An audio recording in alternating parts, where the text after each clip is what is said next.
Hello, my friends, and welcome to Truth or Fiction Classified. I'm your host, Justus Knight, and on today's broadcast, I unfortunately have to report something to you that I don't want to, but a report just went to Congress that's outlining something we haven't seen in decades.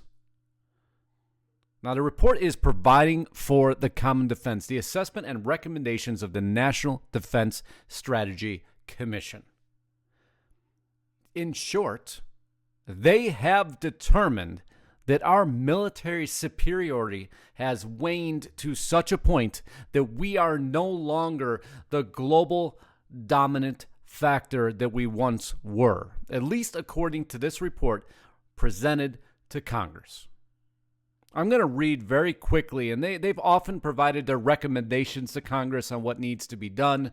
What their recommendations are as to how we can continue to advance. Well, this report is much more bleak than any prior.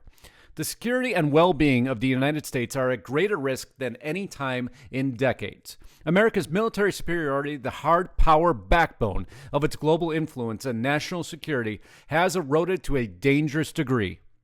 Rivals and adversaries are challenging the United States on many fronts and in many domains.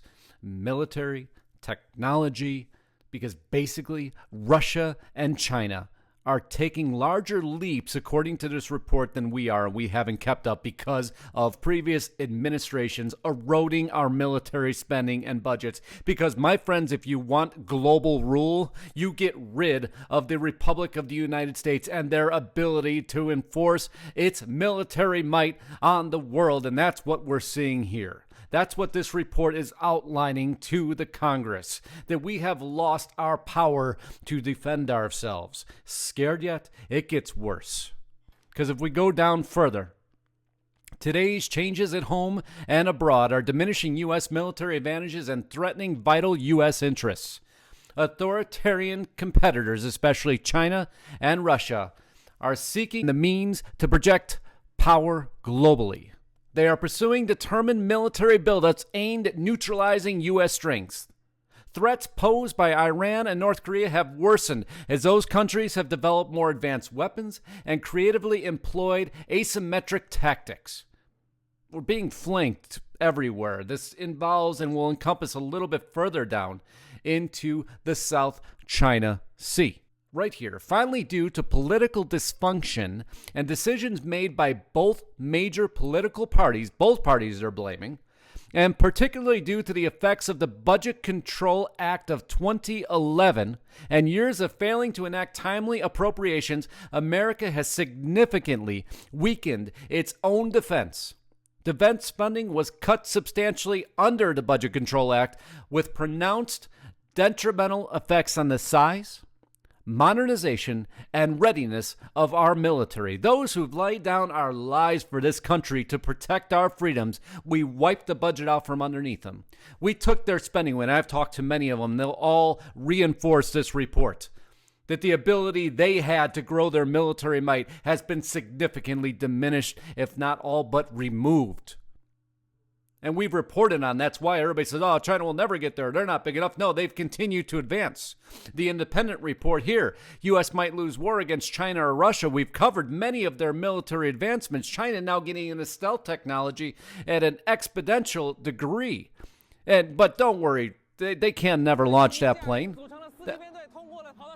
Well, if you watch this video clip here, I'm going to allow it to play in the background. No, they have stealth fighters now.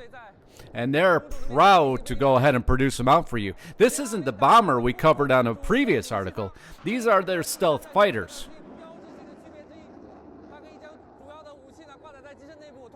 A show of military force that they're not going to stop. Just like in the South China Sea that I've covered multiple times. And the reason I keep covering the South China Sea is if you want to trip off a war, you got to start there, because right now all the pieces are in place. Here, Vice President Pence, and I just want you to listen to a little segment from him. We seek an Indo-Pacific in which all nations, large and small, can prosper and thrive, secure in sovereignty, confident in our values, and growing stronger together. We all agree that empire and aggression have no place in the Indo-Pacific. Empire and aggression have no place in the South China Sea. So we've continued our flights over to South China Sea. We've put our battleships in. We've played cat and mouse with the Chinese military might. They've warded us off. We've warded them off. But it's not going to stop. Even on their own reports, you'll see Pence, South China Sea doesn't belong to any one nation. Well, China declares it does, and we've followed this map before, and I've shown you what, and you'll see just here flashing up on your screen who controls what.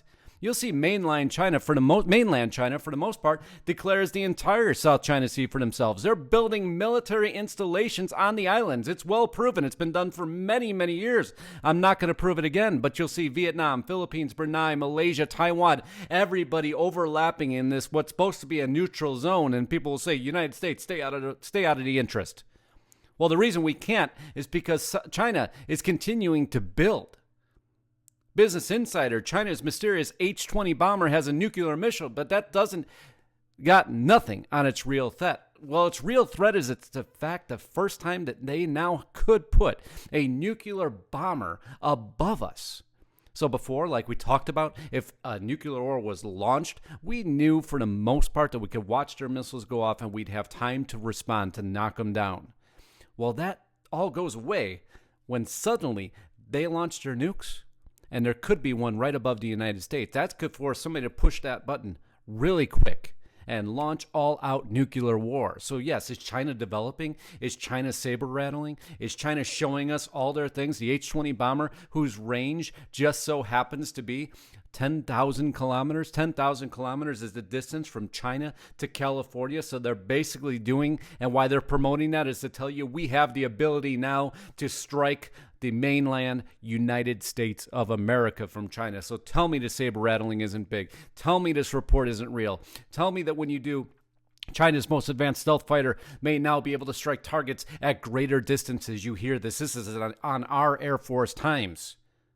Everybody's watching China. It is a real threat. Russia is a real threat. A report comes out now stating how all these are a real threat. But you know who I listen to?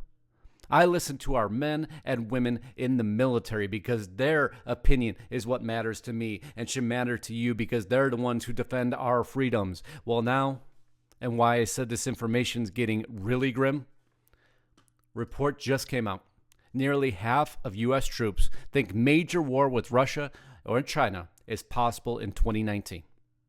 That's half of all our active military believe that they will fight in a conflict as early as next year with China or Russia. The threat is real. It's why we cover it here, and I will continue to cover it. And we need to remain aware, and we need to make sure that our administrations are protecting the United States of America, our great republic. Because the global agendas have to go away. That's what cut our budgets in the first place, to assure that we were the open season on the United States. It's why we need to support our military. We need to approve their budgets. We need to build our defense, not for the fact that we're ever going to have to use it, but so that we are number one in having a deterrent against any attack.